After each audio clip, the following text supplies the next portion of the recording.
Hey TikTok fam! Today I'm going to show you how to use the trending aging effect that's got everyone talking. It's a super cool feature that shows you how someone might look when they're older, and it's really easy to get started. First, open up TikTok and look for a video that has the aging effect applied. You'll see a little aged button somewhere on the video interface. If the first video you open doesn't have it, don't worry.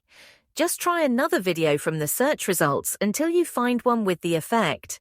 Once you've found a video with the aging effect, tap on the Aged button.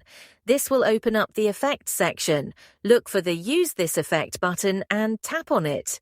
Now, your TikTok camera will open with the aging effect applied in real time. All you need to do is record your video and see yourself age right before your eyes.